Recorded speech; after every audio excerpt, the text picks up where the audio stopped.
Hello everyone, how are you all? I hope you all will be happy and healthy. So welcome to your channel मैत्री पाठशाला। इस class में हम discuss करने जा रहे हैं क्लास 5th की NCERT EVS 14 and the chapter name is When the Earth Shook। इससे पहले मैं इस चैप्टर की एक extra question answer worksheet upload कर चुकी हूँ। आई होप आपने उस वर्कशीट को देखा होगा, सॉल्व किया होगा। आज की इस क्लास में हम करेंगे उसी चैप्टर की एक MCQ वर्कशीट, ताकि आपका उस चैप्टर का अच्छे से रिवीजन हो जाए। वर्कशीट के थ्रू आप अपना इवैल्यूएशन भी कर सकते हो कि आपको कितना चैप्टर समझ आया है और कितना अभी आपको समझना बाकी है। वर्कशीट स्टार्ट करने से पहले यदि आप इस चैनल पर नए हो so please subscribe my channel. यदि आप ऑलरेडी मेरे सब्सक्राइबर हो so thank you so much. हमारा यहाँ पर क्वेश्चन है, वेयर डिड जासमा लिव। जो जासमा थी वो कहाँ रहती थी? जासमा कहाँ रहती थी? हमारी कच्छ में। नेक्स्ट हमारा है, वेयर इज कच्छ। जो कच्छ है वो कहाँ पर है? कच्छ आपका गुजरात में है। कैपिटल ऑफ गुजरात आपकी गांधीनगर है। वेयर इज भुज। भुज कहाँ है आपका? भुज आपका गुजरात में है। नेक्स्ट हमारा क्वेश्चन है, what was age of Jasma when the earthquake struck Gujarat. कि जब गुजरात में भूकंप आया था तो उस टाइम पे जो जासमा थी उसकी एज कितनी थी? तो वो उस टाइम पर 11 ईयर्स की थी। नेक्स्ट हमारा है, when did the earthquake occurs in Gujarat. कि गुजरात में जो भूकंप था वो कब आया था? वो आया था आपका 26 जनवरी 2001 को। वो help the people affected by the earthquake इन गुजरात। जब गुजरात में भूकंप आता है तो उस टाइम पे किन लोगों ने उनकी हेल्प की थी? तो उस टाइम पे उनकी हेल्प करने के लिए NGOs आए थे, डॉक्टर, गवर्नमेंट, सभी लोगों ने उनकी हेल्प की थी। How did people rebuild their houses, their homes. कि उस टाइम पे जब उनके घर पूरे भूकंप के कारण टूट गए थे तब उन्होंने दोबारा अपने घर कैसे बनाए थे? तो क्ले, काउडंग, मिरर्स, इन सभी का यूज करके उन्होंने अपने नए हाउसेज बनाए थे। आगे बढ़ते हैं हम। वो help people rebuild their homes. कि जब उन लोगों ने अपने हाउसेज को रीबिल्ड किया यानी कि दोबारा बनाया तो उस टाइम पे उनकी हेल्प करने के लिए कौन आया था? इंजीनियर्स आए थे, आर्किटेक्ट आए थे, दोनों आए थे आप। ठीक है। हमारा क्वेश्चन है, shortage of food and water can result. कि जब भी खाने या पानी की कमी होती है तो उसका रिजल्ट क्या होता है? तो यदि हमारे पास खाने की कमी होगी, पानी की कमी होगी तो क्या होगा? भूखमरी आ जाएगी, अकाल पड़ जाएगा। तो उसे हम क्या बोलेंगे? फैमिन। नेक्स्ट हमारा है, what precaution should we take when an earthquake occur. जब भी कोई भूकंप आता है तो हमें क्या क्या प्रिकॉशन लेनी चाहिए, यानी कि हम उससे बच कैसे सकते हैं? तो if possible leave the house and go to an open ground. हमें ओपन ग्राउंड में चला जाना चाहिए यदि पॉसिबल हो तो। Lie down under a strong thing, like आपका टेबल है, डेस्क है, जो स्ट्रॉन्ग चीज है उसके नीचे आपको बैठ जाना चाहिए, उसको टाइटली आपको होल्ड कर लेना चाहिए। Stay away from glasses window, आपको कांच की खिड़कियों से दूर रहना चाहिए। एंड इलेक्ट्रिक, कि जब भी भूकंप आए तो ऐसे बिजली की कुछ भी आसपास कोई चीज नहीं होनी चाहिए, उनसे हमें दूर रहना चाहिए। ऑल ऑफ दीज, तो ये सभी काम हमें करने चाहिए। नेक्स्ट हमारा क्वेश्चन है, apex body for disaster management is.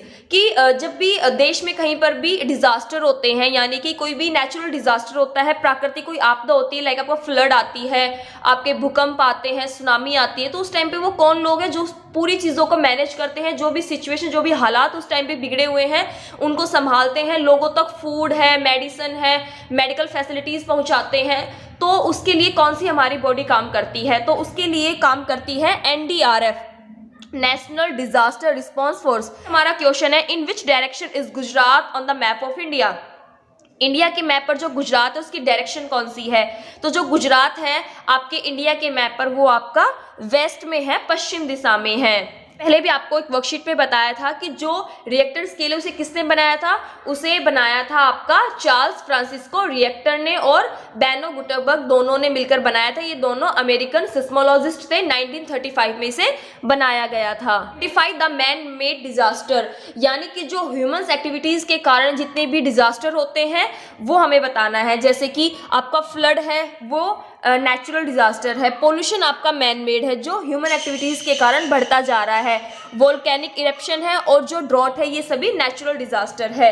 The outer most layer of earth is cold. कि अर्थ की जो सबसे बाहरी लेयर होती है उसे क्या बोलते हैं? तो उसे बोलते हैं आपका क्रस्ट। मैं आपको समझाती हूँ यहाँ पर। जैसा कि आप इस पिक्चर में देख रहे हो ये हमारी अर्थ है। अर्थ की लेयर उसने पूछा है। सबसे जो बाहर की लेयर होती है वो होती है हमारी क्रस्ट, उसके बाद होती है हमारी मेंटल, उसके बाद होती है आउटर कोर और उसके बाद होती है हमारी इनर कोर। इस तरह से जो हमारी अर्थ है उसकी 4 लेयर होती है। ओके, हमारी अर्थ है वो भी बाकी प्लैनेट्स के तरह ही पहले बहुत ज़्यादा गर्म थी, बहुत ज़्यादा एक आग का गोला थी। धीरे धीरे यहाँ पर क्लाइमेट चेंज होता रहा, बारिश होती रही, बारिश के कारण क्या हुआ, जो हमारी जो सबसे ऊपर की जो लेयर है क्रस्ट वो मिट्टी बन गई। और लेकिन आज भी कहा जाता है कि जो हमारी अर्थ है उसका जो बीच का पार्ट है वो उसमें आज भी आग है। इसलिए आप देखते हो जो इतने भी वोल्केनिक इरप्शन होते हैं, ज्वालामुखी फटते हैं, वो इसी वजह से फटते हैं। नेक्स्ट हमारा क्वेश्चन है विच ओशियन हैज मोस्ट अर्थक्वेक, कि वो कौन सा ओशियन है जिसमें सबसे ज्यादा भूकंप आते हैं। तो वो आपका है Pacific Ocean. Who are the people who design the houses, वो कौन लोग होते हैं जो हाउसेज को, जो बिल्डिंग्स को डिजाइन करते हैं, तो वो होते हैं आपके आर्किटेक्ट होते हैं। नेक्स्ट हमारा क्वेश्चन है what is the place called where grains is store, कि उस जगह को क्या बोलते हैं जहां पर अनाज को इकट्ठा करके रखा जाता है। जैसा कि आपने चैप्टर में पढ़ा भी था कि जो मोटा बापू जो उस गांव के सरपंच थे, उस गांव के मुखिया थे, कि जब भूकंप आता है तो उन्होंने अपने गोडाउन से लोगों को गेहूं और चावल दिए थे ताकि वो लोग अच्छे से उन्हें खाना मिल सके। तो उस जगह को क्या बोलते हैं, उस जगह को बोलते हैं गोडाउन, जिसे आप हिंदी में गोदाम भी बोलते हैं। इज अ नेचुरल क्लैमिटी, प्राकृतिक आपदा इनमें से कौन सी है। आपका सुनामी है, पोल्यूशन है, क्राइम है या नन है। तो जो पोल्यूशन और जो क्राइम है वो आपका मैन मेड है, जो हम ह्यूमन एक्टिविटीज के कारण है, और जो सुनामी है वो आपका नेचुरल डिजास्टर है। समुद्र होते हैं, बड़े बड़े महासागर है, ओशियन होते हैं, जब उनमें भूकंप आता है तो उसमें तो पानी होता है क्योंकि पूरा समुद्र पानी का भरा हुआ है। तो जो भूकंप आता है तो वो क्या होता है, वो पूरा पानी हिलता है। हिलने के कारण क्या होता है, जो पानी है उसमें बड़ी बड़ी वेव्स बनती है, जिससे कि जो पानी है समुद्र का वो पूरा हमारे लैंड एरिया पर आ जाता है, जिससे क्या होता है बहुत बड़ी मात्रा में जो पानी है वो बहुत ज़्यादा नुकसान कर देता है। इसे हम सुनामी कहते हैं। वो made the Richter scale, Richter scale को किसने बनाया था। जो रिएक्टर स्केल है उसे चार्ल्स फ्रांसिस्को रिएक्टर ने 1935 में बनाया था। ये एक अमेरिकन सिस्मोलॉजिस्ट थे। नेक्स्ट हमारा है overflow of water bodies is, जब वाटर बॉडीज जो होती है वो ओवरफ्लो हो जाती है तो उसे क्या कहेंगे, उसे कहेंगे हम बाढ़, फ्लड। नेक्स्ट हमारा है the sudden movement on the earth surface is called, कि अर्थ सरफेस पर जब अचानक से कोई मूवमेंट होती है तो उसे हम क्या कहते हैं, तो उसे कहते हैं हम अर्थक्वेक यानी कि भूकंप। Dash is a cutting down of large number of trees, जब लार्ज नंबर यानी कि बड़ी मात्रा में जब पेड़ों को काटा जाता है तो उसे क्या कहा जाता है, तो उसे कहा जाता है डिफोरेस्टेशन। नेक्स्ट हमारा क्वेश्चन है Mota Bapu is the dash of the village, जो मोटा बापू थे वो उस गांव के क्या थे, वो उस गांव के सरपंच थे। नेक्स्ट हमारा क्वेश्चन है starting point of earth surface of an earthquake is called, कि अर्थ सरफेस पर जिस पॉइंट से भूकंप स्टार्ट होता है तो उसे क्या कहा जाता है, उस पॉइंट को, तो उस पॉइंट को कहा जाता है फोकस पॉइंट। नेक्स्ट हमारा है excessive rainfall can lead to, जब हद से ज्यादा बारिश हो जाए तो क्या होगा, तो क्या होगा, फ्लड आ जाएगी, बाढ़ आ जाएगी। People studying earthquakes are called, जो लोग भूकंप के बारे में स्टडी करते हैं उन्हें क्या कहा जाता है, उन्हें सिस्मोलॉजिस्ट कहा जाता है। मैंने आपको पहले भी बताया जो चार्ल्स फ्रांसिस्को रिएक्टर थे वो एक अमेरिकन सिस्मोलॉजिस्ट थे, उन्होंने ही रिएक्टर स्केल को बनाया था 1935 में।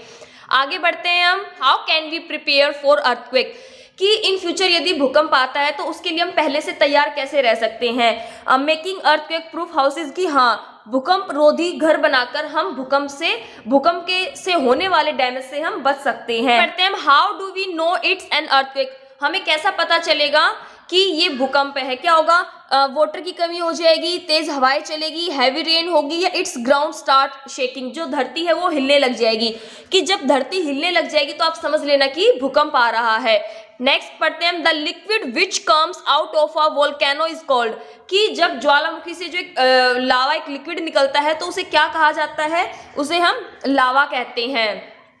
एक हॉट लिक्विड होता है ये लावा। आगे बढ़ते हैं हम, the reading about dash on Richter scale can cause server damage, कि रिएक्टर स्केल पर कितनी फ्रीक्वेंसी से ऊपर यदि भूकंप आता है तो उसे ज्यादा डैमेज होने का डर रहता है। यदि आपकी 5.5 से अबाउ आपकी फ्रीक्वेंसी है भूकंप की तो आप समझ लेना कि जो डैमेज है वो बहुत ज्यादा होने वाला है। नेक्स्ट है the instrument used for detecting earthquake waves is called, कि जब भूकंप आता है तो जो उसकी वेव्स है उसको जो डिटेक्ट करता है उस इंस्ट्रूमेंट को क्या कहा जाता है, उसको कहा जाता है सिस्मोग्राफ। रिक्टर स्केल है वो मेजर करता है कि जो भूकंप आया है उसकी फ्रीक्वेंसी कितनी है, कितनी उसकी स्पीड है, तो वो मेजर करता है आपका रिएक्टर स्केल। लेकिन अर्थ के नीचे जब प्लेट्स आपस में टकराती है तो उस टकराने से जो साउंड क्रिएट होती है उसको जो मेजर करता है जो इंस्ट्रूमेंट, उसे बोलते हैं हम सिस्मोग्राफ। सिस्मोग्राफ को मोस्टली क्या करते हैं कि आपका वॉइस रिकॉर्डर के साथ में या फिर इसको टाइम रिकॉर्डर के साथ में इसको कनेक्ट कर दिया जाता है। यदि ज्वालामुखी फटने वाला है, भूकंप आने वाला है, तो उससे पहले क्या होती है, जो प्लेट्स होती है आपस में टकराती है, उससे एक आवाज होती है, उस आवाज को रिकॉर्ड करता है। ये बाद उसको मेजर करने का काम होता है कि उसकी फ्रीक्वेंसी क्या थी, उसको मेजर करने का काम होता है आपका रिएक्टर स्केल का। नेक्स्ट आपका क्वेश्चन है, why did the people from cities kept coming there after earthquake. अपने भूकंप आया था तो उसके बाद में जो दूसरे शहरों से लोग थे वो वहां पर क्यों आ रहे थे? To help affected people with food, cloth, medicine and other necessary items, कि उन लोगों की हेल्प करने के लिए वो लोग वहां पर आए थे। नेक्स्ट हमारा है, which one of the following are after effect of earthquake, कि जब भूकंप आता है तो उसके बाद में क्या क्या इफेक्ट हमें देखने को मिलते हैं। क्रैकिंग रोड्स, जो रोड्स होते हैं टूट जाते हैं, लोग मर जाते हैं, शैटरिंग ऑफ बिल्डिंग्स, जो बिल्डिंग्स होती है वो टूट जाती है। ऑल ऑफ ये सभी चीजें हमें भूकंप आने के बाद एक लॉस के रूप में हमें दिखाई देती है।